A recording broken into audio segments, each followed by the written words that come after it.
সুপ্রিয় দর্শক, আমি সিরাজুল ইসলাম আপনাদের সবাইকে আমন্ত্রণ জানাচ্ছি এশিয়ান টেলিভিশনের টক শো টেবিল টকে। আশা করি সবাই ভালো আছেন। দর্শক, আজকের আলোচনার বিষয় প্রশাসন কার। এ বিষয়ে আলোচনার জন্য স্টুডিওতে উপস্থিত রয়েছেন এনসিপির যুগ্ম সদস্য সচিব অ্যাডভোকেট আব্দুল আল আমিন, জাতীয়তাবাদী ছাত্রদলের সাবেক নেতা এবং লেখক ও বিশ্লেষক মাহবুব নাহিদ এবং এবি পার্টির যুগ্ম সাধারণ সম্পাদক ব্যারিস্টার জুবাইর আহমেদ। আপনাদের তিনজনকে এশিয়ান টেলিভিশনের স্টুডিওতে স্বাগত। ধন্যবাদ। দর্শক, পরিচয় পর্বের পর আমরা আলোচনায় চলে যাচ্ছি। অ্যাডভোকেট আমিন, আপনাকে দিয়ে আলোচনা শুরু করতে চাই। আপনারা গতকাল জাতীয় মত কমিশনের সাথে বৈঠক করেছেন এবং সেখানে একটা অভিযোগ তুলেছেন বা দাবি করেছেন যে এই প্রশাসন বিএনপি নির্ভর, এই প্রশাসনকে নিরপেক্ষ করতে হবে, বিএনপি নির্ভরতা কমাতে হবে, এই প্রশাসনের সংস্কার করতে হবে। আপনাদের কেন এই অভিযোগ, এর ভিত্তি কি? আমরা যদি বলতে যাই, মাঠ পর্যায়ে আমরা কাজ করতে গিয়ে আমরা দেখি যে আসলে এই প্রশাসন বর্তমানে নিরপেক্ষতা বজায় না রেখে তারা বিএনপি নেতাদের প্রভাবিত হয়ে কাজ করছে। আমরা প্রশাসন বলি, পুলিশ বলি, এর সব জায়গায় আমরা দেখতেছি যে বিএনপি নেতাদের খবরদারি এবং ডিসি এসপি থেকে শুরু করে ইউএনও ওসি সবাই তাদের উপর নির্ভরশীল এবং আমাদেরকে অনেক সময় বলা হয় যে তাদের সাথে একটু কনসাল্ট করেন, তাহলে আমাদের জন্য ইজি হয়। এরকম একটা ব্যাপার হয়ে গেছে।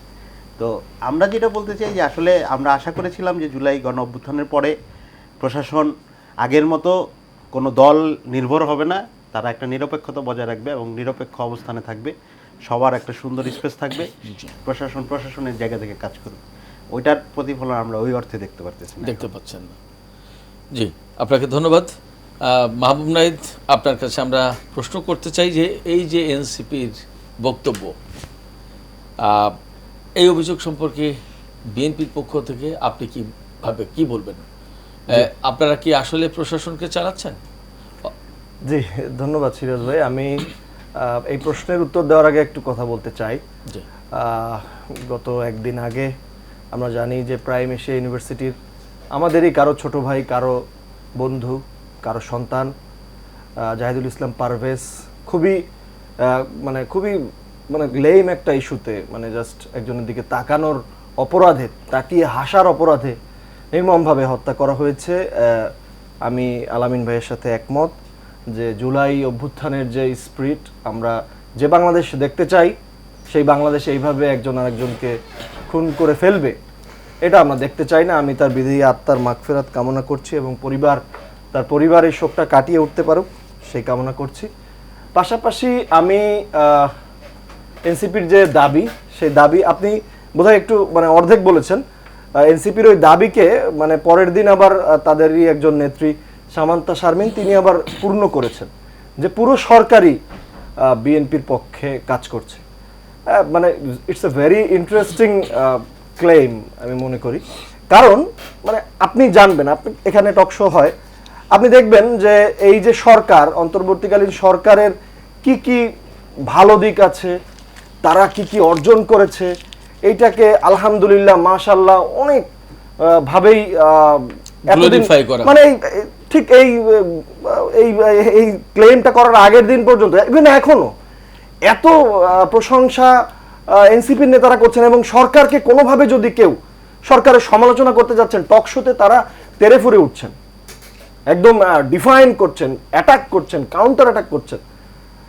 তো আমার তারাও কি তাহলে বিএনপি হয়ে গেছেন? আমার তাদের কাছে প্রশ্ন। কারণ যেহেতু সরকার পুরোটা সরকারই বিএনপির, তো পুরোটা সরকার যেহেতু বিএনপির, সেই বিএনপির সরকারকে তারা যখন ডিফেন্ড করছেন, তাহলে আমার তো মনে হয় এনসিপিও মনে হয় সবাই বিএনপিতে যোগদান করেছেন। ওয়েলকাম, এটার জন্য আমি খুবই তাদেরকে স্বাগত জানাই। ভালো একটা দলে যোগ দিতেই পারে। কিন্তু আমার কথা হচ্ছে যে এই যে অভিযোগগুলো, এগুলোর মাঝে না ওই পুরাতন দিনের গন্ধ খুঁজে পাওয়া যায়। সেই পুরাতন আমলের যে অমুক করেছে সব বিএনপি, তমুক করেছে সব বিএনপি, বিএনপির গন্ধ মানুষের নাক বিএনপির গন্ধ খুঁজে পায়। কারণ বিএনপির গন্ধ খুঁজে পেতে হবে। অনেক কথা অনেকে বলেন যে পরিবার বা অনেক কিছু, কারণ বিএনপি তো প্রায় 10 কোটি মানুষের একটা পরিবার। তো তো বিএনপি একটা বটবৃক্ষ, আপনি ঢিল মারলেই তার গায়ে লাগবে, এজন্য মারা সহজ, অনেক সহজ, কিন্তু বিএনপির জায়গা থেকে ওই কাজটা করা অতটা সহজ না। এ ধরনের, আমি মনে করি এই ধরনের অভিযোগের কোনো ভিত্তি নাই, একদমই কোনো ভিত্তি নাই। অনেক ধন্যবাদ আপনাকে। ব্যারিস্টার জুবায়ের, আপনাকে আমরা একই বিষয়ে প্রশ্ন করতে চাই। আপনি শুনছিলেন, আপনি এবি পার্টির গুরুত্বপূর্ণ দায়িত্বে রয়েছেন, যুগ্ম সাধারণ সম্পাদক।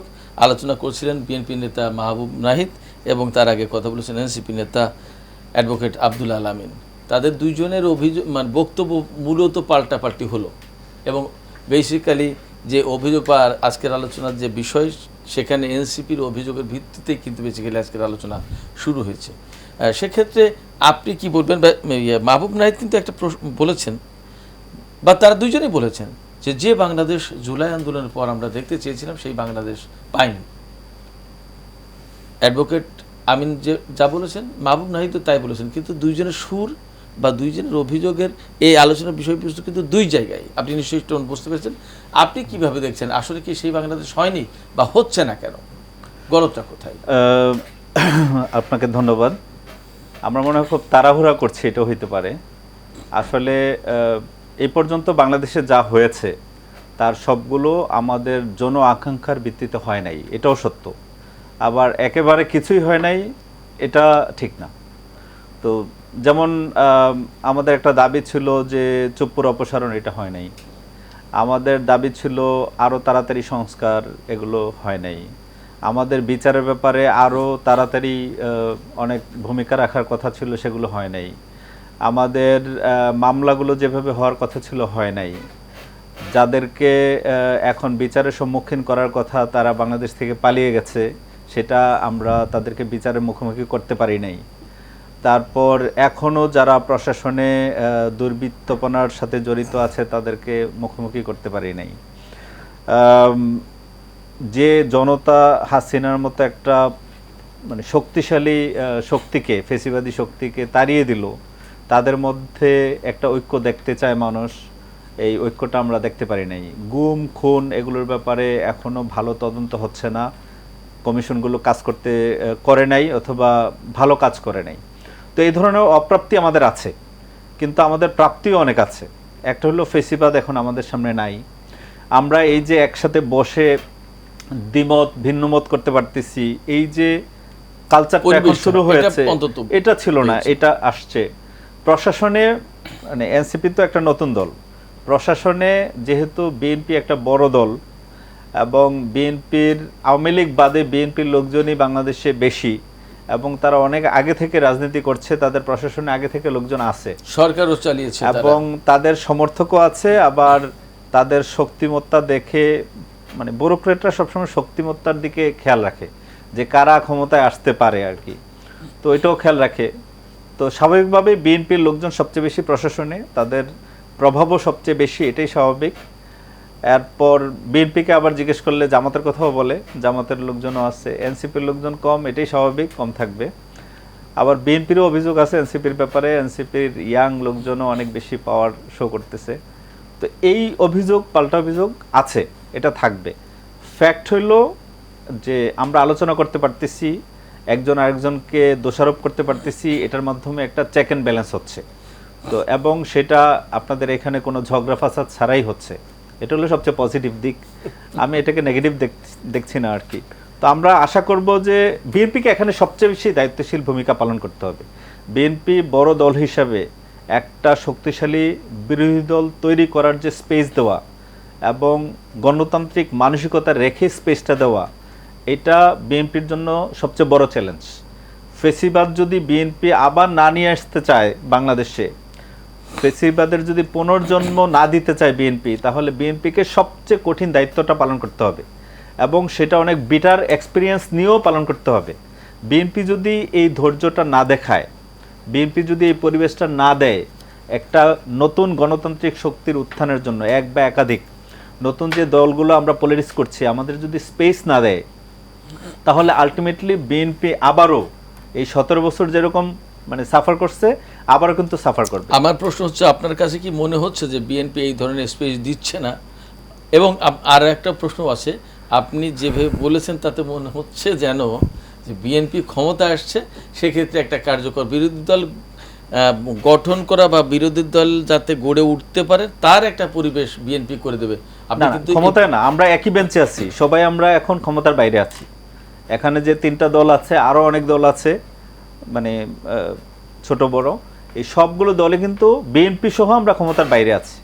কিন্তু এই সময়টা তো শেষ হয়ে যাবে এক সময়, নিশ্চয়ই, এবং একটা দল ক্ষমতায় যাবে আর একটা দল বিরোধী দল থাকবে, অথবা কোয়ালিশন হইতে পারে, এক বা একাধিক দল সরকার ফর্ম করবে আর বাকি এক বা একাধিক দল বা অনেক দল বিরোধী দল থাকবে।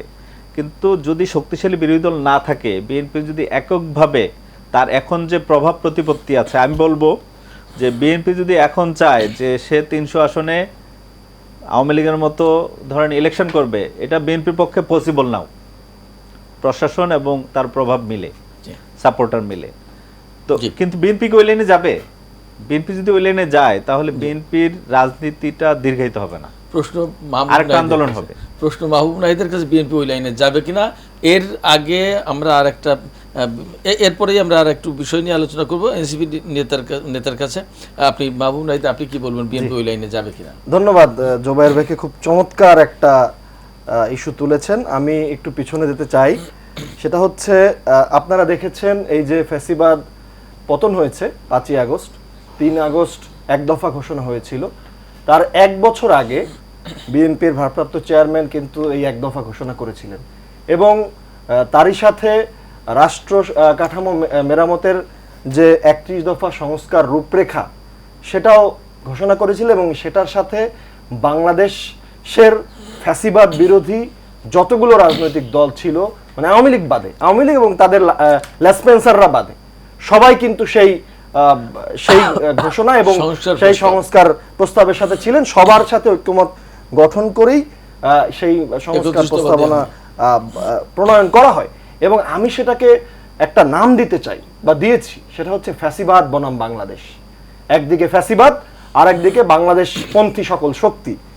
যেই মেরুকরণ আমরা জিয়াউর রহমানের, শহীদ প্রেসিডেন্ট জিয়াউর রহমানের থেকে দেখেছিলাম, বাংলাদেশি জাতীয়তাবাদের মাধ্যমে সবাইকে একীভূত করা, ধর্ম নেই, বর্ণ নেই, গোত্র নেই, সবাই এক জায়গায়, সেই একইভাবে আমরা দেখেছি তারেক রহমানের নেতৃত্বে ফ্যাসিবাদ বনাম বাংলাদেশ, পুরো বাংলাদেশকে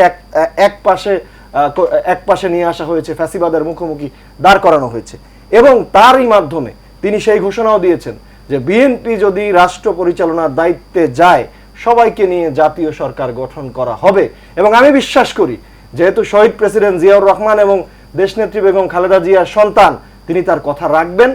অবশ্যই আমি জোবায়ের ভাইয়ের সাথে একদমই একমত যে বাংলাদেশে বিএনপি রাষ্ট্র পরিচালনার দায়িত্বে আসলে অবশ্যই সেটা সকলের ঐক্যমতের ভিত্তিতে একটা জাতীয় সরকার হবে, এবং সেই সরকার হবে বাংলাদেশের একটা ইতিহাস। সেই ইতিহাস, সেই সরকার নতুন বাংলাদেশকে গড়ে তুলবে। বাংলাদেশকে আমরা যে স্বপ্ন নিয়ে, সাম্য মানবিক মর্যাদার যে বাংলাদেশ, বৈষম্যহীন অন্তর্ভুক্তিমূলক যে বাংলাদেশ গড়ে তোলার স্বপ্ন দেখি, সেই গড়ে তোলার স্বপ্ন ইনশাআল্লাহ। সমস্যা হলো এই যে 1 দফা এবং 31 দফা, এই 2 দফার জন্য আপনারা আন্দোলন করেছেন। এখন যে সরকার আছে তাদের কাছে এই সংস্কারের জন্য আপনারা কোনো আন্দোলনও করছেন না, দাবিও পেশ করছেন না। মানে আমি একটু অবাক হই যে বিএনপি আওয়ামী লীগ থাকতে অনেকগুলো সংস্কার প্রস্তাবনা তৈরি করেছে এবং মানে আন্দোলনও করেছে, কিন্তু এই সরকারের সময় বিএনপির কি হইলো যে বিএনপি কোনো সংস্কারও চাচ্ছে না, দাবিও করতেছে না। আপনি সংস্কার চাচ্ছেন না, আমার মনে হয় বিএনপি এটাতে আরো বেশি পপুলার হইতো, এটা কিন্তু এবং বিএনপির দাবির প্রেক্ষিতে যখন সরকার এই কাজগুলো করতো তখন এটা বিএনপি অ্যাচিভমেন্ট হিসেবে দেখাইতে পারতো। এখন বিএনপি ধরেন এটা বিএনপির জন্য কঠিন হবে, কারণ বিএনপি যখন ক্ষমতায় থাকবে তখন তার সাথে সবাই একমত হওয়া কঠিন হবে। এখন যখন আমরা এক বলয়ে আছি, তখন বিএনপি যদি এই সংস্কারগুলোকে সাপোর্ট করত, তাহলে বিএনপির আমার মনে হয় মানে বিএনপির প্রতি মানুষের আস্থা, আমি বলি সংস্কার কনফিউজড হয়ে যাচ্ছে। না, সংস্কারগুলোকে সাপোর্ট, এখন সরকার বা সংস্কার কমিশন প্রস্তাবনা দিয়েছে মানেই যে সেই সংস্কার প্রস্তাবনাগুলো সব মানে হাদিস কোরআনের মতো আমার মেনে নিতে হবে তা নয়। দাঁড়ান প্লিজ, আমি দেশের নাম পাল্টে আমার কি এমন হবে? কালকে একটা প্রস্তাবনা দেখলাম যে ইউনিয়ন পরিষদের মেম্বাররা চেয়ারম্যান নির্বাচিত করবেন। এখন এই সংস্কার যদি বিএনপি না মানে, তাহলে বিএনপির এখন দোষ দিচ্ছেন আপনারা। বিএনপি তো অধিকাংশ সংস্কার মেনে নিয়েছে এবং আমি জোবায়ের ভাইয়ের সাথে একমত যে বিএনপি জানে যে বিএনপি রাষ্ট্র পরিচালনার দায়িত্বে ইনশাল্লাহ আসবে জনগণের নির্বাচনের মাধ্যমে। এজন্য যেই সমস্ত সংস্কার আসলে প্র্যাকটিক্যাল, আসলে বাস্তবতার নিরিখে, সেগুলোর সাথে বিএনপি অবশ্যই একমত। এখন যারা ক্ষমতায় যাবে না তাদের পক্ষ থেকে অনেক চটকদার প্রস্তাব দেওয়া সম্ভব, তারা তো অনেক কিছু বলে দিতে পারে। এখন আমি ম্যানিফেস্টো দিলাম, তখন যখন আবার আমি যখন ক্ষমতায় এসে সেটা মানবো না, সেটা তো ঠিক না। আর ভাই যেটা বলেন বিএনপি সংস্কার মানছে না, আপনি কি মনে করেন না যে বিএনপি ডিসেম্বরে নির্বাচন চেয়েছে এবং এই সংস্কারগুলো ডিসেম্বরের আগেই সম্পন্ন করে নির্বাচন অনুষ্ঠান সম্ভব না? অবশ্যই সম্ভব, কিন্তু সরকার তো 8 মাসে সংস্কারের শয়ের যে একটা দাগ, সেই দাগটাও দিতে পারে না। আমার তো প্রশ্ন সেই জায়গায়, এই সরকারের উপদেষ্টাদের পর্যায় থেকে বিভিন্ন জনের কাছ থেকে বক্তব্য আসছে যে আমরা 5 বছর ক্ষমতায় থাকতে চাই। একজন উপদেষ্টা বলেছেন একটা সরকার ক্ষমতায় ছিল, সেই সরকারের মেয়াদ আমরা পূর্ণ করব। আর একজন বলছেন যে জনগণ নাকি তাকে 5 বছর থাকতে বলছে, অথচ সেই উপদেষ্টার পদত্যাগের দাবিতে কঠোর আন্দোলন হয়েছে কতদিন আগে। এমন কি মিরাকেল তিনি করলেন যে হঠাৎ করে তাকে 5 বছর ক্ষমতায় থাকার জন্য জনগণ আন্দোলন করছে, বা জনগণ রাস্তায় গেলেই তাকে বলছে, বা 20 কোটি জনগণের সাথে স্বরাষ্ট্র উপদেষ্টার কোথায় দেখা হয়ে গেল এটাও আমি জানি না। যে আমার সাথে তো তার দেখা হয় নাই, জনগণ যেহেতু বললেন, আমিও তো জনগণের একটা অংশ, আমার সাথে তার দেখা হয় না, আমি তাকে বলি নাই। তিনি এই জিনিসটা স্বপ্নে দেখলেন না কোথায় দেখলেন আমি জানি না। তো সংস্কার বিএনপি অবশ্যই চাচ্ছে, সংস্কার বিএনপি অবশ্যই করতে চায়। এখন এই ক্ষেত্রে আমি একটু বলি, যদি যেগুলো আসলে চায় থাকে, হ্যাঁ, আমাদের গণ আন্দোলন 90-এর গণ আন্দোলন হয়েছে, 90-এর গণ আন্দোলনের পরে সংস্কার প্রস্তাব, সংস্কার কমিশন, টাস্কফোর্স হয়েছে, ওইখানে 29টা প্রস্তাবনা হয়েছে। বিএনপি নির্বাচিত সরকারে এসে একটাও মানে নেই। আমরা আস্থাটা কিভাবে রাখবো? ভাই বলতেছেন যে বিএনপি ক্ষমতায় আসলে সংস্কারটা হবে, বিএনপি এর আগেও তো নানান প্রতিশ্রুতি দিয়ে ক্ষমতায় আসছে, আমরা এই আস্থাটা কিভাবে রাখবো? এই জন্য আমাদের ঐক্যমত দরকার। আমরা বলতেছি হচ্ছে সংস্কার, কিছু সংস্কার আমরা এই সরকারের আমলে দেখতে চাই, যেই সংস্কারটা দলীয় সরকারের পক্ষে করা কঠিন। যেমন হচ্ছে নির্বাচন কমিশনের 22 সালে যে মানে আইন বা বিধিমালা করা হইলো, এখানে হচ্ছে নির্বাচন কমিশন গঠন হইতেছে হচ্ছে সরকারের কনসার্ন। তো এইটা তো আমরা বলতেছি হচ্ছে নির্বাচন কমিশনের একটা আলাদা বডি ক্রিয়েট করতে হবে এবং এটার আলাদা একটা নীতিমালা তৈরি করতে হবে, যেই প্রক্রিয়ায় নির্বাচন কমিশন গঠন হবে। সরকারি যদি আমাদের দেশের এখন পর্যন্ত যত জটিলতা, প্রত্যেকবার ক্ষমতা হস্তান্তর নিয়ে জটিলতা, একদম শুরু থেকে আমাদের ক্ষমতা হস্তান্তর নিয়ে জটিলতা, সেটা আওয়ামী লীগের বলেন, বিএনপির বলেন, তত্ত্বাবধায়ক সরকার বলেন, ক্ষমতা হস্তান্তর সংক্রান্ত জটিলতা। তাহলে এই ক্ষমতা, ইভেন শেখ হাসিনাও তো ক্ষমতা হস্তান্তর সংক্রান্ত জটিলতা ক্রিয়েট করেছেন। তাহলে আমরা বলতেছি বারবার যে ক্ষমতা হস্তান্তর সংক্রান্ত জটিলতা যাতে আবার আমার নির্বাচিত সরকারের কাছে যেতে না হয়। জি, ক্ষমতা হস্তান্তর জটিলতা যাতে না তৈরি হয় এবং সেটা কিভাবে। না ভাই, বিএনপি কি বলেছে যে কোনো সংস্কার করবে না? আপনারা বারবারই একই প্রসঙ্গে যাচ্ছে, আপনি সংস্কার করেন না। তারা ঐক্যমত কমিশন প্রস্তাব দিয়েছে, না আপনারাই সরকার, আপনাদের দুইজন বন্ধু সরকারে আছে, আপনাদের দুইজন বন্ধু সরকারে আছে। আপনাদের বন্ধু না? কে বন্ধু? আপনাদের দল করেছেন আপনারা একসাথে। তারা আমি আজকে আলামিন ভাই আমি বললাম এই নাহিদ ইসলাম কি 28 ফেব্রুয়ারি ঘুম থেকে উঠে সিদ্ধান্ত নিয়েছেন যে আমি এই দলের প্রধান হব? না, সরকারে বসে বসে বুকের মাঝে লালন করেছেন এনসিপি আর পালন করেছেন সরকার। এখন আসিফ মাহমুদ, সজীব ভুইয়া এবং মাহফুজ আলমও লালন করছেন। হয়তো আপনি যদি অন্তর্যামী হন তাহলে তো আমরা দেখবো যে আসিফ মাহমুদ, সজীব ভুইয়ারা নির্বাচন করে কিনা। আমরা দেখব বিএনপির বন্ধুরা নাই কে আমি এই সরকার থেকে এসে কেউ বিএনপির যোগদান করে, এটা কি আপনারা ওয়েলকাম করবেন? আমরা দেখি আসিফ মাহমুদ, সজীব ভুইয়ারা নির্বাচন করে কিনা আমরা দেখি ভাই, এটা আমাদের দেখতে হবে। অ্যাডভোকেট আমিন এবং মাহবুব নাহিদ, আপনাদের আলোচনা, তর্ক বিতর্ক আমরা আরো শুনবো, এই নিয়ে আরো আলোচনা করতে চাই। ব্যারিস্টার জুবাইর, আপনার কাছ থেকেও আমরা শুনবো। তবে ছোট একটা বিরতি নিয়ে, দর্শক সময় হয়েছে একটা বিরতির, আমরা খুব শিগগিরই ফিরছি, সঙ্গেই থাকুন। দর্শক, বিরতির পর ফিরে এলাম। আপনারা আছেন এশিয়ান টেলিভিশনের সাথে, দেখছেন টেবিল টক। অ্যাডভোকেট আমিন, আপনার কাছে আমি ফিরে আসি। আপনারা বিরতির আগে দুজন যথেষ্ট তর্ক বিতর্কে জড়িয়েছেন। আমি আপনার কাছেই ফিরে আসতে চাই। সেটা হচ্ছে যে আলোচনা আপনার কাছ থেকে শুনতে চাই সেটি হচ্ছে যে আপনি যে আপনারা বিএনপিকে অভিযুক্ত করছেন বা সরকারকে অভিযুক্ত করছেন যে বিএনপিকে অভিযুক্ত করছেন সরকারকে আলটিমেটলি প্রশাসনকে বলতেছে। সে অভিযোগ বিএনপির কাঁধেও চলে যাচ্ছে, সরকারকে অভিযুক্ত করছেন প্রশাসনকে, বিএনপি নির্ভর প্রশাসন, বিএনপি নির্ভর না না প্রশাসন। সরকারি বিএনপি প্রশাসন পুরো আমরা আবার বলতেছি- পুরো একজন বলেছে পুরো সরকারি জি, বিএনপি পুরো সরকারি আমরা বিএনপি বলে। বলতেছি হচ্ছে জি আমি যেটা না না জানতে চাই, সামান্তা সার্বিনের বক্তব্যটা আছে আপনি জি আমি যেটা জানতে চাই সেটা হচ্ছে যে অন দ্য আদার হ্যান্ড বিএনপির পক্ষ থেকে একদম পরিষ্কার অভিযোগ আছে যে এই সরকার চালাচ্ছে এই এনসিপির নেতারা এবং ছাত্ররা, সমন্বয়করা, এবং সমন্বয়করা ছাত্রদের বিরাট অংশই মূলত এনসিপির সাথে, এবং প্রধান উপদেষ্টার পক্ষ থেকেও একসময় বলা হয়েছিল এই সরকার ছাত্রদের সরকার। সেক্ষেত্রে সরকার ছাত্রদের এবং সরকার, এবং হ্যাঁ। এবং এর বিএনপির পক্ষ থেকে আপনাদের বিরুদ্ধে প্রচণ্ড অভিযোগ আছে এইভাবে যে আপনারা সচিবালয়ের বিভিন্ন মন্ত্রণালয়, বিভিন্ন লোকজন আপনাদের পক্ষ থেকে নিযুক্ত আছে, আপনাদের প্রতিনিধি থাকে এবং আপনাদের দিকে তাকিয়ে আমলারা কাজ করে, আপনাদের পক্ষ থেকে অনুমতি পেলে তারা কাজ করে, অর্থাৎ আপনাদের দিক নির্দেশনা ছাড়া তারা কাজ করতে চায় না, এরকম একটা অভিযোগ। এটা সে ব্যাপারে আপনি কি সম্পূর্ণ বলবেন? মানে অবান্তর ধারণা। কারণ আমরা যখন প্রশাসনের কাজকর্ম দেখি, আমরা দেখি হচ্ছে প্রশাসন মানে বিএনপি নেতাদের কথা অনুযায়ী কাজ করতেছে। আমরা ওই দিনও দেখলাম যে প্রশাসনের উপর হামলা করতেছে তার দাবিতে বিএনপির লোকজন, কোনো জায়গায় কাজ না করলে, এরকম একটা পরিস্থিতিতে আছে। আর ছাত্রদের সরকার আর এনসিপির সরকার তো এক কথা না। ডক্টর ইউনূস বলছেন যে ছাত্রদের নেতৃত্বে যে গণ অভ্যুত্থান হয়েছে তার ফলে, গণ অভ্যুত্থানের ফলে যে সরকার, এই সরকার অধিষ্ঠ হয়েছে। আর এনসিপি গঠন হয়েছে 28 ফেব্রুয়ারি ছাত্রদের বা সমন্বয়কদের নেতৃত্ব দানকারী, আন্দোলনের নেতৃত্ব দানকারীদের একটা অংশের নেতৃত্বে, ম্যাক্সিমাম অধিকাংশের নেতৃত্বে। তো এখন এনসিপি আর আন্দোলনকারী ছাত্র জনতা তো সেম জিনিস না। এখন বিএনপি কি আন্দোলনে ছিল না? ভাইরা যদি বলেন যে আমরা আন্দোলনে ছিলাম না, শুধু এনসিপি রিলেটেড যারা আছে তারা আন্দোলনে ছিল, তাইলে আমরা বলবো যে আমাদের সরকার। তো জিনিসটা তো এরকম না। এই আন্দোলন ছাত্র জনতার আন্দোলন, সকল শ্রেণী পেশার মানুষ এখানে যুক্ত হয়েছেন। হ্যাঁ, ছাত্রদের নেতৃত্বে আন্দোলনটা গড়ে উঠেছিল। তো ওই জায়গায় আমরা বলবো যে ছাত্রদের নেতৃত্বের আন্দোলন বা সরকার আর এনসিপি সরকার সেম কথা না।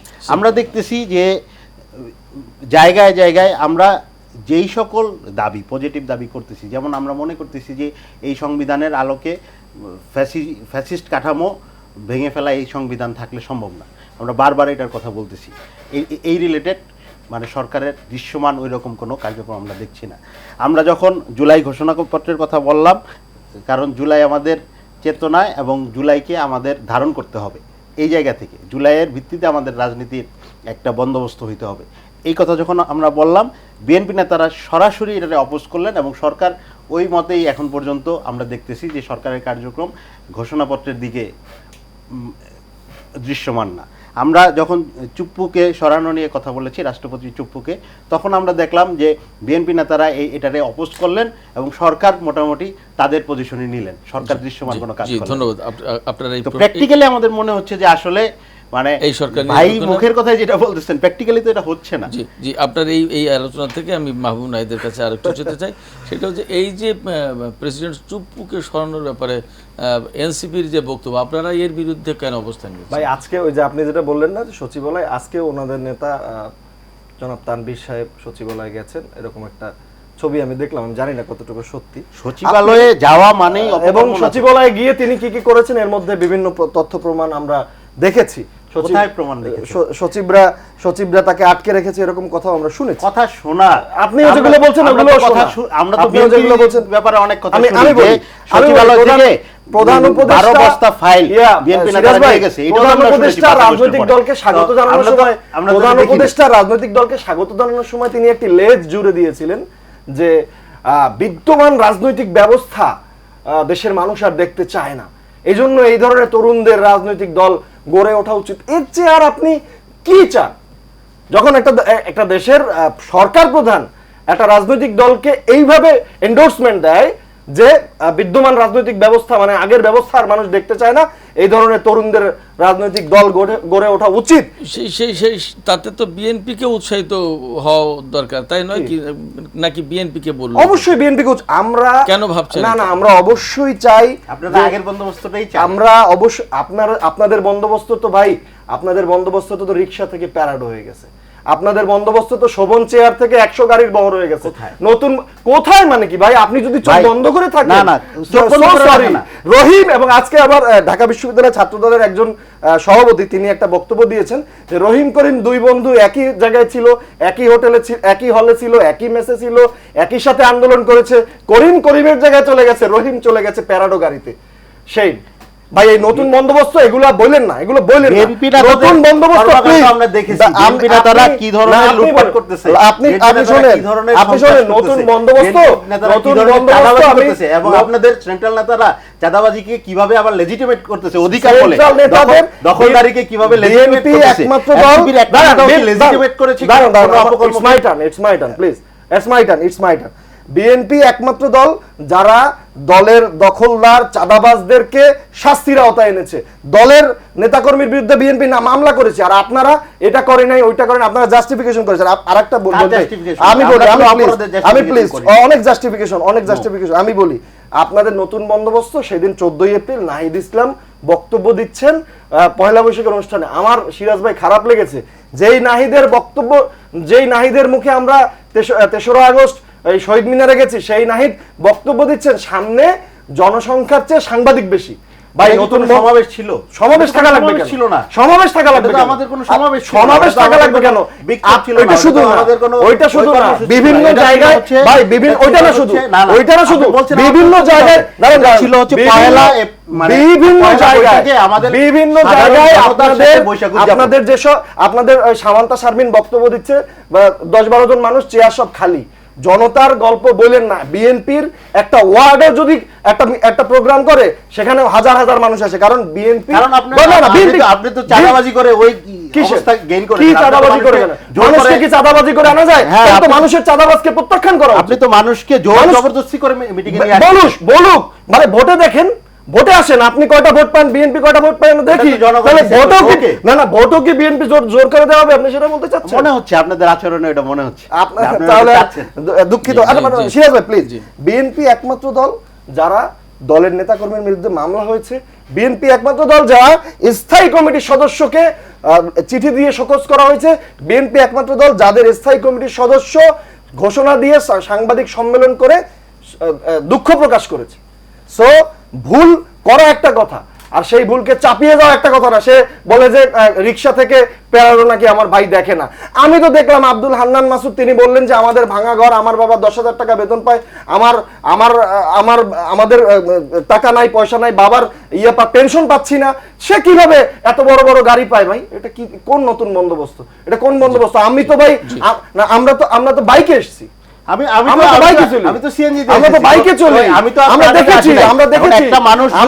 তাদের এক নেতা শোভন চেয়ারে যাওয়ার ভিডিও আছে ভাই। আমরা তো এখন 100 গাড়ি নিয়ে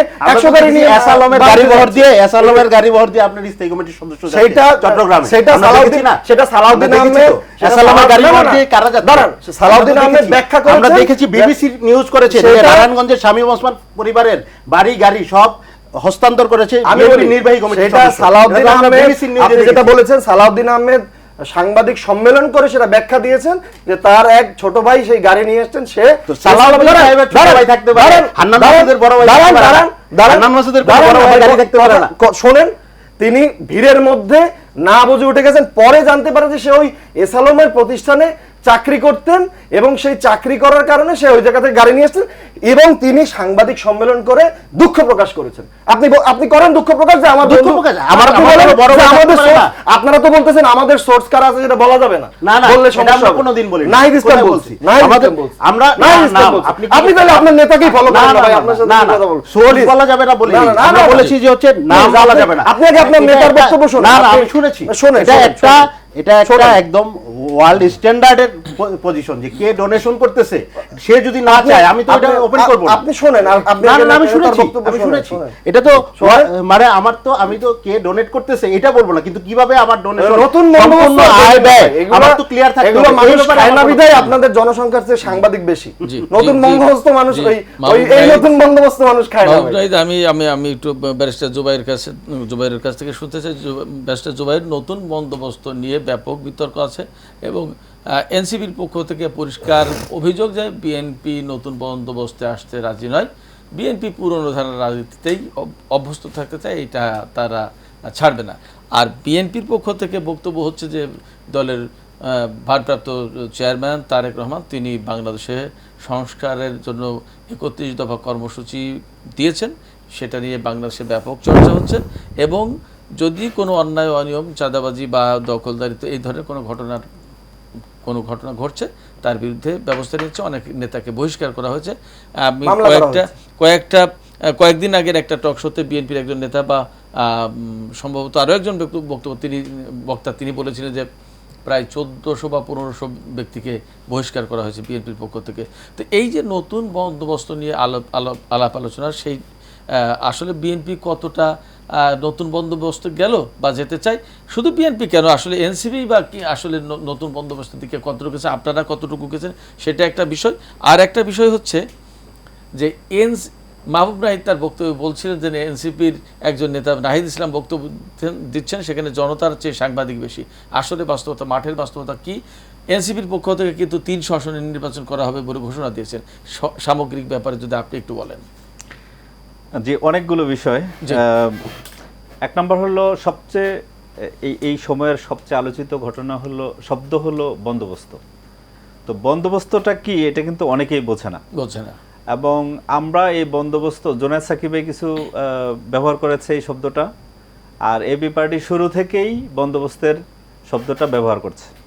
তো আমাদের মূল কথা হলো এই বাংলাদেশ গঠন হওয়ার পর থেকে এই পর্যন্ত যতগুলো সরকার দেশ পরিচালনা করেছে তাদের অবশ্যই সফলতা আছে, ব্যর্থতা আছে, কিন্তু যে বন্দোবস্তের ভিত্তিতে 1971 সালে যে বন্দোবস্তটা হইল, তার আগে যে জন্য স্বাধীন হলো, সাম্য, মানবিক মর্যাদা, সামাজিক সুবিচার, এই যে একটা বন্দোবস্তের ভিত্তিতে স্বাধীনটা হইল, সেই বন্দোবস্তটা বাংলাদেশে বাস্তবায়ন হইল না।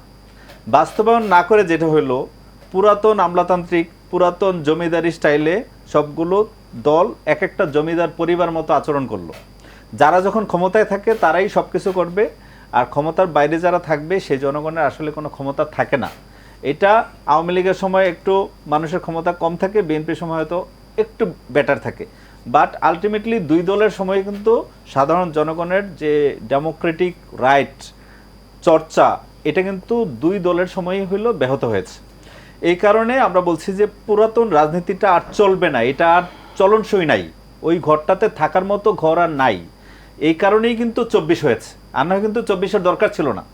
এই যে বারবার আপনার প্রত্যেকটা আব্দুল্লাহ আল মামুন যেটা বলেছে, প্রত্যেকটা সরকার বিদায় নেওয়ার যে রাইট তরিকা, সেটা কিন্তু আমাদের এখানে নাই, বন্দোবস্তে এটা নাই। আমরা সংবিধানের বিরোধিতা করি কেন? কারণ হলো এই সংবিধান ফেসিবাদের আতুরঘর। এই সংবিধান যতদিন থাকবে এই ধরনের ক্ষমতাকেন্দ্রিক প্রবলেমগুলো থাকবে, এই আতুরঘরকে ভেঙে দিতে হবে, এই বন্দোবস্ত লাগবে। আমরা গত 50 বছরের মতো সমাজ রাষ্ট্র পরিচালনা মানুষ দেখতে চায় না। আই হোপ যে বিএনপির যারা সাধারণ নেতাকর্মী আছে তারাও এই বন্দোবস্তটা দেখতে চায় না, তারাও নতুন একটা বিএনপি দেখতে চায়, তারাও নতুন একটা বাংলাদেশ দেখতে চায়। তা আমাদের কোনো সুযোগ নেই 24-এর আগের কালচারে ফিরে যাওয়ার। যদি কেউ ফিরে যেতে চায় তাহলে যে আন্দোলন হাসিনার বিরুদ্ধে হয়েছে, এই আন্দোলন কিন্তু এই যারা ক্ষমতা আরোহণ করবে তাদের বিরুদ্ধেও হবে। নতুন বন্দোবস্ত হইতেই হবে। নতুন বন্দোবস্ত মানে এই না যে একজনের সাইকেলে ছিল সে প্রাডোতে চড়বে, এটা রাইট। ধরেন আমার পাজারো ছিল, আওয়ামী লীগের সময় আইসা আমি এখন ইয়েতে নামছি, এক্সইউতে নামছি। Thank you barrister Zubair. আমি আপনার কথা আমরা আরও শুনবো, আমরা একটু বিরতি দিয়ে আসি। দর্শক, সময় হলো বিরতির, আপনারা সঙ্গেই থাকুন, খুব শিগগিরই ফিরছি। আমরা ব্যারিস্টার জুবাইর কাছ থেকে আবারও শুনবো। দর্শক, বিরতি শেষে ফিরে এলাম। আপনারা আছেন এশিয়ান টেলিভিশনের সাথে, দেখছেন টেবিল টক। ব্যারিস্টার জুবাইর, আমরা আপনার কথা শুনছিলাম, ওই আলোচনা থেকে ছোট্ট একটি প্রশ্ন একটু যুক্ত করে দিয়ে আপনি বলছিলেন যে জনগণ নতুন বিএনপি দেখতে চাই, কেন, এবং আপনি আপনার বাকি আলোচনা শেষ করেন। জি, আমরা এই সেগমেন্টে খুব বেশি সময় পাবো না, আপনি যদি সংক্ষেপে বলেন। মূল বিষয় হলো বন্দোবস্তের বিষয়টা হলো কি, ধরেন ব্রিটিশ শাসনের বিরুদ্ধে এদেশের মানুষ আন্দোলন করেছে। আন্দোলন করার পরে ভারত এবং পাকিস্তান নামে দুইটা রাষ্ট্রের বন্দোবস্ত হয়েছে। এরপরে পাকিস্তানে আমরা একসাথে ছিলাম, পূর্ব পাকিস্তান, পশ্চিম পাকিস্তান। পশ্চিম পাকিস্তান যেহেতু ন্যায় করে নাই, অন্যায় করেছে, ডেমোক্রেসি আমাদেরকে দেয় নাই, আমরা যারা নির্বাচিত হয়েছে তাদেরকে ক্ষমতা দেয় নাই, এই কারণে আমরা আবার একটা সংগ্রাম করেছি, করে একটা বন্দোবস্তের জন্য রেডি হয়েছি। সে বন্দোবস্ত আমরা পাই নাই, না পাওয়ার কারণে বারবার কিন্তু ৭৫ হয়েছে। এরপরে ধরেন এরশাদ বিরোধী আন্দোলন হয়েছে, স্বৈরাচার বিরোধী আন্দোলন, সেখানেও কিন্তু আমরা একটা বন্দোবস্তের স্বপ্ন দেখছিলাম, সেই স্বপ্নটা আমরা বাস্তবায়ন করতে পারি নাই। এরপর ২৪-এ আরেকটা আন্দোলন করতে হইলো বড়। সেই আন্দোলনের পরে এখন যখন কেউ বলে, বিএনপি বলে যে আমরা ক্ষমতায় যাওয়ার পরে সংস্কার করব, তখন আমাদের অতীত ইতিহাসের কারণে আমরা কিন্তু এখন আর বিশ্বাস করতে পারি না যে এই বন্দোবস্তটা হবে। এই বন্দোবস্তের কথা কিন্তু বিএনপিও বলেছে। আমাদের কথা হলো, এখন যে ডিবেটটা হচ্ছে যে সংস্কার হবে না নির্বাচন হবে, আমরা বলছি আমাদের পার্টির অবস্থান হলো আমরা সংস্কার, বিচার এবং নির্বাচন তিনটা কাজ সমগতিতে একই সাথে যোগবদ্ধভাবে চলার জন্য আমরা বলেছি। আমরা এই সরকারকেও বলেছি যে আমরা প্রথম দিনই বলেছি যে আমরা আপনাদের সমালোচনা করব। ভাগ্য ভালো যে আমাকে কেউ সরকারের পার্ট বলছে না আর কি, তা আমরা সমালোচনায় প্রথম দিক থেকে আছি, এই কারণেই বলছে না। তা আমাদের মূল বক্তব্য হলো যে আমরা যে ডিবেটগুলো করছি, এই ডিবেটগুলো না হয়ে জনগণের আকাঙ্ক্ষা হইল যে ঢাকা সিটি কর্পোরেশন কিভাবে যানজট মুক্ত হবে, এখানে পয় নিষ্কাশন ব্যবস্থা কত ভালো হবে, এখানে পানির যে সাপ্লাই আছে এটা কিভাবে ভালো হবে, এখানে বিদ্যুতের সাপ্লাই কত ভালো হবে, শিক্ষা প্রতিষ্ঠানগুলো কত ভালো হবে, আমাদের নদী ব্যবস্থাপনা কিভাবে ভালো হবে, এগুলো নিয়ে আমরা পলিটিক্যাল পার্টির মধ্যে ইন্টারনাল ইন্ট্রা ডিবেট দেখতে চাই।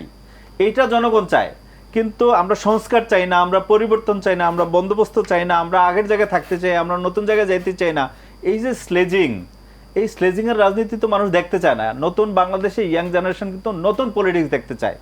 আমরা পলিটিক্সের অ্যাডভোকেসি করতেছি।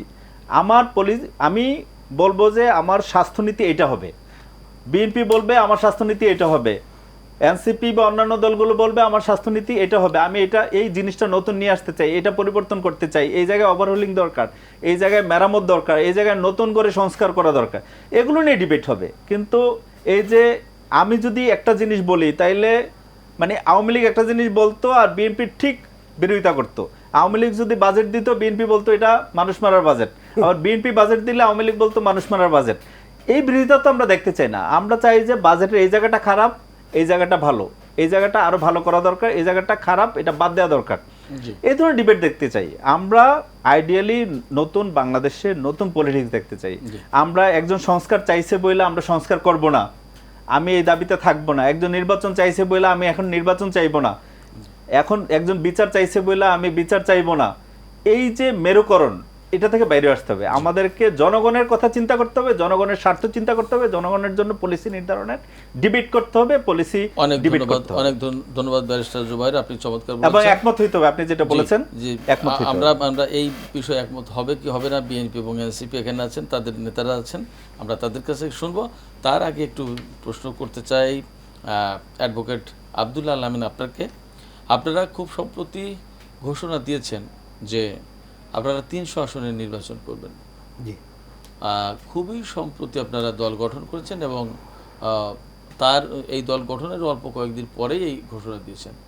আপনারা কতটা এগোতে পেরেছেন সেই রকম, এবং জাতীয় রাজনীতিতে কতটা প্রভাব বিস্তার করতে পেরেছেন, এবং আপনারা কি মনে করেন যে ৩০০ আসনের প্রার্থী দেওয়ার মতো অবস্থায় আছেন, এবং আপনারা সেখান থেকে কত আসনে বিজয়ী হতে পারবেন বলে এখন আপাতত আপনাদের ধারণা? আমরা মনে করছি যে আমরা ৩০০ আসনেই প্রার্থী দিতে পারবো, কারণ মানুষের জুলাই গণ অভ্যুত্থান না, মানুষের আরও আগে থেকে এই নতুন একটা আশা আকাঙ্ক্ষা, জুবাইর ভাই যেটা বলতেছিলেন যে মানুষের একটা নতুন আশা আকাঙ্ক্ষা, নতুন বাংলাদেশ, যেই বাংলাদেশটা আসলে এই যে আমাদের পুরাতন ঝগড়াঝাটির বাংলাদেশ না, যেই বাংলাদেশটা মূলত হচ্ছে আমরা কেমন বাংলাদেশ চাই, এই আলাপের বাংলাদেশ, সেই রকম বাংলাদেশ গঠন করার মতো অবস্থা কি, মানে আপনারা সেই ইচ্ছা পোষণ করেন কিনা, এবং সেই অবস্থা ক্ষমতা আপনাদের আছে কিনা? এবং আমরা চাই ফ্যাসিস্ট এবং ফ্যাসিস্ট বিরোধী সবাইকে নিয়ে ঐক্যমত্য চাই আমরা। কারণ আমরা মনে করি বাংলাদেশের প্রশ্নে একটা দল বাংলাদেশের প্রশ্নে এক থাকলেই হবে না, মানে সবগুলো দলের মধ্যে যদি আমাদের ঐক্যমত্য হয় তাইলে আমরা মনে করতেছি যে আমাদের দেশটা হয়তো বা নতুন একটা হোপ আমরা দেখতে পারবো। এখন আমি এখানে আপনার আমাদের কাছে যেটা আরেকটা- আলাপ সেটা হচ্ছে 300 আসনে পসিবল কিনা। আমরা মনে করতেছি খুবই পসিবল, কারণ হচ্ছে মানুষের আশা-আকাঙ্ক্ষা আমাদের প্রতি অনেক, এবং আমরা এই মানুষের জায়গায় কাছে আমার যাচ্ছি। প্রশ্ন, এই জায়গায় আপনার প্রশ্ন, আপনারা কেন ভাবছেন বা কি কারণে ভাবতে অনুপ্রাণিত হচ্ছেন যে আপনারা সেই দল যে দল এই দেশের জনগণের আশা আকাঙ্ক্ষা পূরণ করতে পারবেন, এর ব্যাখ্যাটা কি? এটার কারণ হচ্ছে বাংলাদেশের তরুণ প্রজন্ম কখনোই নিজে ওন করতে পারে এরকম রাজনৈতিক দল খুব একটা তারা দেখেনি, বা এই ধরনের ক্ষমতার চর্চা তারা একটা দেখেনি। আমরা এখানে যেই আলাপটা করতেছি, আমি সরি যে আমরা কোনো আলাপ দিলেই মনে হচ্ছে যে আমাদের নাহিদ ভাইরা মনে করতেছে আমি হয়তো নির্বাচন পিছাইতে চাইতেছি, কিন্তু আলাপটা এই জায়গায় না। নির্বাচন পিছাবো কেন? আমরা গণতান্ত্রিক রাজনৈতিক দল, নির্বাচন যেদিনই হোক, আমাদের আলাপটা কোথায়? আমাদের আলাপ হচ্ছে এই জিনিসটা সেটেল হতে হবে। মানুষের আশা আকাঙ্ক্ষা কোথায়? মানুষের আশা আকাঙ্ক্ষা হচ্ছে নির্বাচন কমিশন স্বাধীনভাবে ফাংশন করতে হবে। আমার প্রশ্ন মানুষের আছে, আশা আকাঙ্ক্ষা হচ্ছে গণতান্ত্রিক রাষ্ট্রীয় প্রতিষ্ঠানগুলো সুন্দরভাবে সেটেল হতে হবে। আমার প্রশ্ন আমাদের হচ্ছে focus টা যে ওই জায়গায়। আমার হ্যাঁ। প্রশ্ন হচ্ছে আপনার কাছে যে আপনারা কি করছেন বা কি করবেন যার কারণে জনগণ এই আশা করতে পারে আপনাদের কাছে যে আমরা এতদিন যা চেয়েছি এই সেই দল যে দল এনসিপি নামে এখন আমরা কি করেছি সেটা বা তো কি হচ্ছে করবেন? আমরা জুলাই গণ অভ্যুত্থানের মূল শক্তি হিসেবে আমরা এটা দাবি করতেই পারি যে আমরা এই গণ অভ্যুত্থানে মানুষকে এই জিনিসটা বোঝাতে সক্ষম হয়েছি যে আমরা দেশের জন্য আমরা যা ইচ্ছা যতটুকু ত্যাগ করা দরকার ততটুকু আমরা ত্যাগ করতে পারি, এবং অনেক ধন্যবাদ। সেই সাথে আমরা মানুষের হোপও দেখেছি আমাদের প্রতি। আমরা যেটা মনে করি যে আমরা মানুষের কাছে যদি আমাদের এজেন্ডা নিয়ে সঠিকভাবে যাইতে পারি, মানুষ খুবই ওয়েলকামিং। কতটুকু পেরেছেন? আমরা যাচ্ছি, দল গঠন হয়েছে আমাদের কেমন সাড়া ফেব্রুয়ারি পাচ্ছেন? 28 তারিখ, এরপরে রমজান সহ এই 1.5 মাসে আমরা প্রত্যেকটা এলাকায় আমরা যাচ্ছি। সাড়া এবং পাচ্ছেন কেমন? খুবই দারুণ সাড়া পাচ্ছি। প্রতিদিনই আমরা মানুষের সাথে এঙ্গেজ হচ্ছি, তাতে এবং মানুষ এই জায়গা থেকে খুবই দারুণ সাড়া পাচ্ছেন, তাতে কি মনে হচ্ছে 300 আসনের ভেতরে কত আসন পেতে পারেন, আশা কি? এটা তো এখন এখন পর্যন্ত হচ্ছে ভোটের হিসাবে কি হবে এটা তো জনগণ নির্ধারণ করবে। এটা আমরা যেহেতু সাড়ার- নতুন রাজনৈতিক সাড়ার দল, ভিত্তিতে, আমরা সাড়ার এখনো ভিত্তিতে। মানুষের কাছে যাচ্ছি, সাড়ার মানুষের ভিত্তিতে। মানুষের সাথে এঙ্গেজ হচ্ছি। তো আমরা তো এটা স্পেসিফিক এখন বলে দিতে পারি না, কারণ একটা রাজনৈতিক দল যখন না, অনেক ধারণা কি করছেন? দিন যাবত ইলেকশন করে আসছে, তার একটা ইলেকট্রাল ধারণা থাকে, কিন্তু আমাদের ওই জিনিসটা তো আমাদের হয় নাই। আমরা ধন্যবাদ। নতুন দল। জি। ধন্যবাদ মাহবুব নাহিদ, আপনি এই আলোচনায় আপনার কাছে মনে হয়েছে যে আপনি আপনার কাছে কি মনে হচ্ছে যে অ্যাডভোকেট আব্দুল্লাহ আল আমিন যা বলছেন তা আপনার কাছে কি খুব একটা হালকা মনে হচ্ছে, বা অর্থাৎ আমি এটা মেনে করতে চাইছি যে তারা ভোটের রাজনীতিতে আপনাদের থেকে অনেক বেশি পেছনে? আচ্ছা, তারা কিন্তু 300 আসনে নির্বাচন করবে, এবং আপনাদের দলের পক্ষ থেকে আমরা দেখতে পাচ্ছি অনেক সময় এই মুহূর্তে কিন্তু এই মুহূর্তে কিন্তু এনসিপি আপনাদের প্রধান টার্গেট বলে মনে হচ্ছে রাজনীতির আলোচনায়, রাজনীতির ময়দানে, নয় কি ব্যারিস্টার জুবায়ের? না, আমি মনে হয় না যে আসলে প্রধান টার্গেট বিএনপি কেন টার্গেট করবে? বিএনপি কি শুটার নাকি যে বিএনপি টার্গেট বলতে বোঝাচ্ছে যে এনসিপির এনসিপিকে বেসিক্যালি আপনি আসলে ভাইকে যেভাবে প্রশ্নটা করছিলেন আমার মনে হচ্ছিল যে আমি উত্তরটা দিয়ে দেই ভাইয়ের পক্ষে। আসলে তারা তো কেবল রাজনীতি শুরু করলো, এখনই এতটা কঠিন ভাবে আপনি জানতে চাইছেন যে আপনারা সাড়া পাচ্ছেন কিনা, কতটা ভোট পাবেন, এই ধরনের প্রস্তুতি নিতেও তো সময় লাগে। সেই সময়টা তো আপনি তাদেরকে দিবেন, আপনি তাদেরকে সময়টা দেন, তারা মানুষের সাথে আরো কানেক্টিভিটি বাড়াক, তখন আস্তে আস্তে তারা বুঝতে পারবে যে আসলে মানুষ কতটা তাদেরকে অ্যাকসেপ্ট করছে। তো এই যে আপনি এই যে কথা বলছেন, তার মানে এনসিপি কে আপনারা এখন আপাতত খুব বড় কোনো শক্তি হিসেবে দেখছেন না, কিন্তু আপনারা ভোটের রাজনীতিতে বিএনপি দেখছে না হয়তো।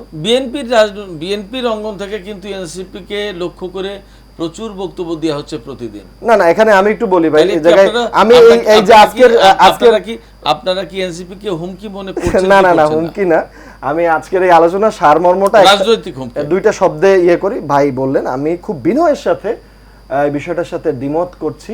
তারই কথার প্রেক্ষিতেই সেই কথাটা ভুল প্রমাণিত হয়, বিকজ তিনি বললেন যে এই ছাত্ররাই আবার এই রাজনৈতিক দল না। তারপর তিনি বললেন যে আমরা এই গণঅভ্যুত্থানের মূল শক্তি। আমাদের এই জায়গাটায় প্রথম থেকেই আপত্তি যে এই জায়গাটাই আসলে এই বড় সমস্যা। এইটা তো ভাই শেখ হাসিনাও বলতো যে আমার বাবা স্বাধীনতা এনেছেন, এই আপনি প্রাইভেট ইউনিভার্সিটির স্টুডেন্টদেরকে কিভাবে মূল শক্তি বলবেন না? আপনি আমার মাদ্রাসার ছাত্র ভাইদেরকে কিভাবে বলবেন না?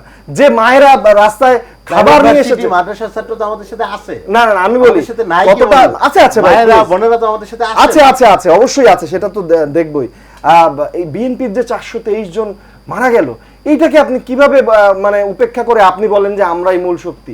এটা গণ অভ্যুত্থানের যদি মূল শক্তি কেউ দাবি করে মারা গেল, না কিন্তু আপনারা দলীয় ভাবে এই সংখ্যাটা প্রকাশ করছেন, কিন্তু আপনারা কিন্তু ডিটেইলস প্রকাশ করতে পারছেন না। কারণ ডিটেইলস প্রকাশ আমি আমার এলাকায় জানি, আপনি দেখেন ডিটেইলস প্রকাশ করা আছে, বলছে তোমারে 20,000 টাকা দেই, তুমি আমার সাথে প্রোগ্রামে আসো। এগুলো তোমাকে আমাদের তালিকায় এগুলোই আপনাদের নতুন বন্দোবস্তের প্রমাণ। আপনি যে কথাটা বললেন না, এই কথাটাই আপনাদের নতুন বন্দোবস্ত। আমি ওই প্রশ্ন দিতে চাই না ভাই। আমি যে বাংলাদেশের স্বপ্ন দেখি, আমি আবারও আপনি যতই বলেন আমি মূল শক্তির সাথে দ্বিমত পোষণ করেই যাব। কারণ অভ্যুত্থানে কোনো মূল শক্তি হয় না। অভ্যুত্থান একসময় মিয়ে গেছিল, সেই কথা যদি হয়, একসময় এই নাহিদরাই আন্দোলন প্রত্যাহার করেছিল, তারপর আবার নতুন ভাবে আন্দোলন তৈরি হয়েছে। আন্দোলন একসময় একদমই স্টপ হয়ে গিয়েছিল। প্রাইভেট ইউনিভার্সিটির ছাত্ররা মিরাক্কেল দেখিয়েছে বাংলাদেশে। ওরা নিজেরাও, আজকে একজনের কাছে শুনলাম যে ওরা নিজেরাও জানে না ওরা কেন নেমেছিল। সো এখানে মূল শক্তি দাবি করা, এটা আমি মনে করব হাসিনা যেভাবে তার বাবাকে বলতেন আমার বাবা স্বাধীন করেছে, এই মূল শক্তি দাবি করাটাই। এবং আমি বলি ভাই, তারা রাজনীতি করছে অবশ্যই, তাদের যেদিন রাজনৈতিক দল গঠন হয়েছে বিএনপির পক্ষ থেকে কিন্তু ওখানে লোক গেছে। এবং আপনি যদি দেখেন 23 আগস্টের যে নাহিদ ইসলাম, জনাব নাহিদ ইসলামের যে এক দফা ঘোষণা, তার ওই ছবিগুলো দেখবেন, ওখানে কিন্তু সব দলের লোক ছিল।